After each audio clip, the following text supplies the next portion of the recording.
मैं आपको ये समझाना चाहता हूँ कलीसिया कि जो लोग कहते हैं ना कि अनुग्रह की कोई टीचिंग नहीं होती, मैं आपको ये भी दावा करता हूँ अनुग्रह से अलावा कोई टीचिंग नहीं है। जो लोग हमेशा ही अनुग्रह के खिलाफ खड़ते हैं ना, आप उनके लिए ये मैसेज ज़रूर भेजना उन लोगों को, क्योंकि मैं समझा दूँ परमेश्वर ने व्यवस्था इसलिए नहीं दी थी ताकि लोग मर जाए। बाइबल कहती है व्यवस्था इसलिए दी थी ताकि लोग की दोषी ठहराया जाए। बाइबल कहती है जैसे दोषी रूप का आत्मा आया तो लोग मरने लग गए।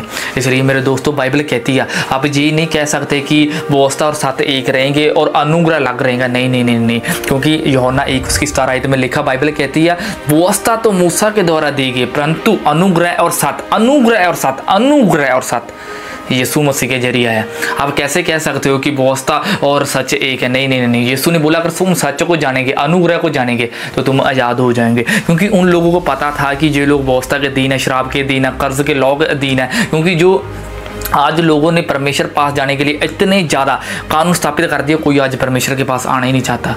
वो आपकी गलती नहीं है, वो उन लोगों की गलती नहीं है, गलती इन लोगों की है जो लोग सुना रहे हैं। इसलिए बाइबल कहती है, परमेश्वर प्रकाशित वाक्य में लिखता है ना कि जो मैं तुम्हें स्वर्ग की ये कुंजियाँ फड़ाऊंगा, मैं तुम्हें पकड़वाऊंगा, ले फड़ बाइबल, तू बता ये वचन कहाँ पर लिखा है। परमेश्वर उन लोगों को प्रूफ करेगा जिन लोगों ने यीशु मसीह की ज़िंदगी का प्रचार नहीं किया।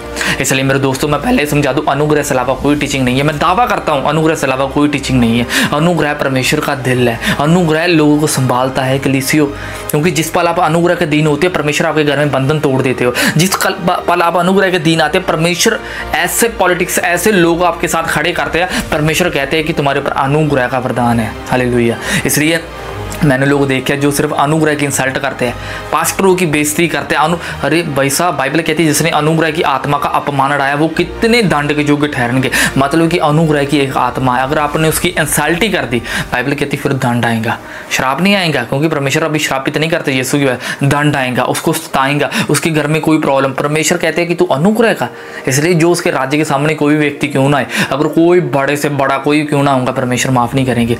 मुझे सबसे ज़्यादा जो गिना है ना इग्नोर लेस लोगों से है, जो मतलब अपने आप अंदर एटीट्यूड रखते हैं पर वो ग्रेस को फॉलो नहीं करते। अपने आप में बुद्धिमान है बट वह मूर्ख है प्रभु की नज़र में। प्रभु कहते हैं भी अपने आप में बुद्धिमान है, अपने आप को कहते हैं मैं इतनी प्रेयर्स करता हूँ वो करता हूँ, बट वो अनुग्रह और जीसस को फॉलो ही नहीं करते। इसलिए उसके घर में कभी भी मिरेकल्स नहीं होते। आप देख लेना। इसलिए मैंने समझाया है ना कि व्यवस्था मूसा के द्वारा और अनुग्रह से चाहिए यीशु के द्वारा ही है। जब बाइबल कहती है कि परमेश्वर ने इजराइलियों को मिस्र से निकाल कर लेकर आना था, बाइबल कहती है कि बहुत इजराइलियों ने कुड़कुड़ाया। आप एविडेंस है, एविडेंस बाइबल के बीच में। जो लोग कहते हैं कि नहीं हम नहीं सिखाएंगे तो पास्टर, अरे भाई साहब तुम कौन होते सिखाने वाले? परमेश्वर है। बाइबल कहती है परमेश्वर को कौन गाइड करता है, परमेश्वर को कौन सिखाता है, कौन है परमेश्वर को कहता है परमेश्वर ऐसे करने हैं, खुदा तूने ऐसा। बाइबल कहती है कौन है परमेश्वर का प्राइम मिनिस्टर, बाइबल कहती है परमेश्वर का कौन मंत्री, इसलिए बाइबल कहती है परमेश्वर खुद ही स्वयं का मंत्री है। आप परमेश्वर को समझाते हो, आप परमेश्वर को कहते हो कि परमेश्वर ये करना सही है, परमेश्वर कहते हैं नहीं, अनुग्रह के साथ कोई कॉम्प्रोमाइज़ नहीं है दोस्तों। इसलिए यहाँ पर ये चीज़ें लिखी गई है ना कि मिस्र से बाइबल कहती है जैसे इस्राएलियों को छुड़ा कर रहेगा ना, जब बाइबल कहती है लाल समुद्र खुलने वाला था उससे आई थिंक पहला आधे घंटे से पहले ये चीज़ें घटी होंगी जो कुड़कुड़ाने लगे थे इजराइली। पर बाइबल प्रूफ करती है परमेश्वर ने उनमें से एक भी इंसान को नहीं मारा था। क्यों नहीं मारा था? क्योंकि बाइबल कहती पहला व्यवस्था नहीं आई थी। जब बाइबल कहती है कि मूसा ने समुद्र पार कर लिया तब व्यवस्था मिली, तब बाइबल कहती है व्यवस्था का पहला ही कोई शब्द था, तू मुझे छोड़ और किसी मूर्त को ना बनाना। बाइबल कहती सबसे पहला उन लोगों ने पता क्या किया, मूर्त बना ली।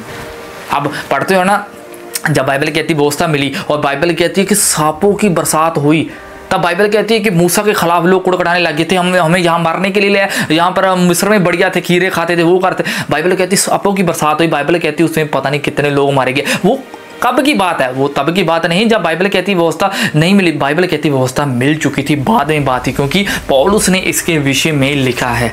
जब पढ़ते हैं ना 1 कुरिन्थियों 15:5 में लिखा, कहता मृत्यु का डंक पाप है।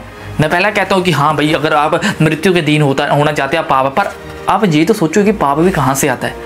आप हर एक चीज़ का कॉन्शियस निकालते हो, आप हर एक चीज़ की सोच निकाल, पर उसके पीछे कौन काम कर रहा है?